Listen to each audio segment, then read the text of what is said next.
Ahoj, dneska jdeme trénovat sebeobranu do týmu Gracie Barra Draculino tady ve Free místku, takže dneska otestujeme sebeobranu a brazilské jiu-jitsu. Jdem na to!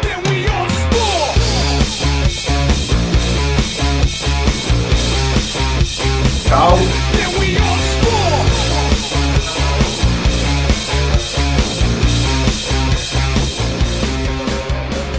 Nacházíme se právě v tělocvičně Gracie Barra Draculino, sedím tady s trenérem Robinem Javorkem, který nám poví nějaké informace o brazilském jiu-jitsu.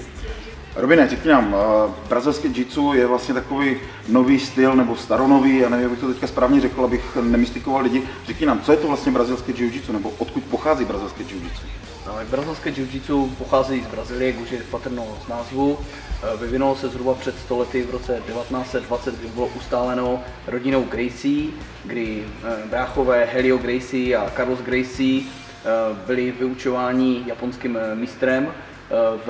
Vlastně v té hře se to ještě nazývalo jiu-jitsu. Tohleto brazilské jiu-jitsu se vyvinulo z juda, tehdy ale ještě název judo nebyl víceméně ještě vynalezen.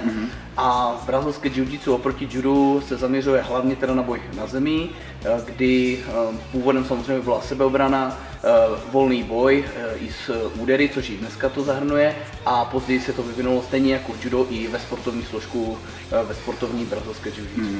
Takže vlastně, tak jak to říkáš, tak brazilské jiu-jitsu je univerzální systém boje.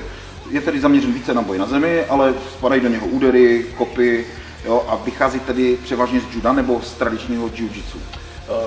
Takhle vlastně, když si vezmeme ten původ, i judo vzniklo vlastně z jiu-jitsu, nicméně tady i bratři Gracieové byli učeni de facto v systému judo, ještě tehdy to bylo vlastně nazýváno Kano jiu-jitsu, a oni si to pojmenovali ten svůj styl potom jako Gracie jiu-jitsu, protože už tam vznikaly nějaké změny, ale ten boj jako takový je samozřejmě všeobecný, vychází z začátečníci se učí základní sebeobranné techniky proti úderům, proti různým držením a primárně je to sebeobrana. Později se samozřejmě vyvinou ve sportovní jiu-jitsu, kdy to můžeme charakterizovat jako obranu nebo boj dvou vysoce už postavených lidí, kteří ovládají oba dva ten boj převážně na zemi. Takže já vím, že ty jsi vlastně začínal s kung fu, že? A postupně se přetransformoval úplně do brazilského jiu-jitsu a u vás spolu se trénuje převážně brazilské jiu-jitsu, je to tak? Ano, no úplně můj začátek byl s judem, pak jsem přešel na kung fu, to už jsem dlouhodobě potom dělal, takže to spíš byly ty strikerské bojové styly.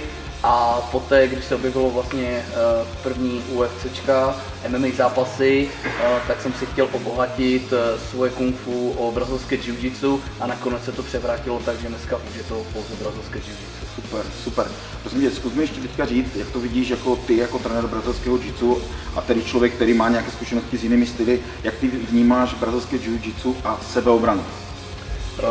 Vlastně u nás první 3 měsíce, kdy je kurz pro začátečníky, je věnovaný brazilskému jiu-jitsu a nerozlišujeme, jestli se jedná o sebeobranu, o MMA nebo o sportovní brazilské jiu-jitsu. Je to vlastně ten základ, je důležitý i pro tu právě sebeobranu, aby se nestalo, že hnedka, jak je dneska ve sportovním brazilském jiu-jitsu vidět, boj se odehrává na zemi, kdy to je bez takedownu, člověk si třeba hnedka sedne na ten zadek, ale to brazilské jiu-jitsu určitě bereme i s takedownem a s obranou, s protiúderu, takže jednoznačně ta složka do toho patří. Perfektní, perfektní. My vlastně dneska budeme mít možnost si vyzkoušet v několika váhových kategoriích, jaké to je, když se používá brazilské jiu-jitsu v sebeobraně. Máme tady připravené holky, máme tady připravené lehké kluky i takového těžšího chlapíka a všichni si to budou teda zkoušet na mě. Já budu hrozně urputný a budu se snažit jim samozřejmě ublížit a oni se mi teda ukážou, že to fakt nefunguje a že to brazilské jiu-jitsu je super i na sebeobranu. To je Friday. To ne?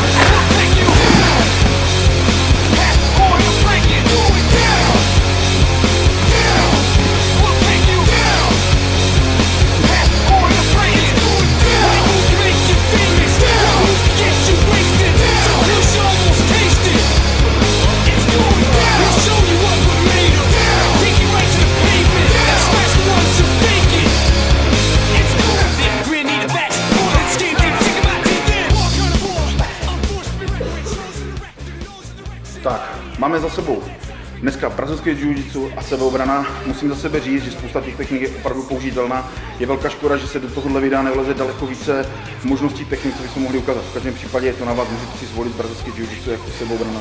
Není vůbec špatná volba.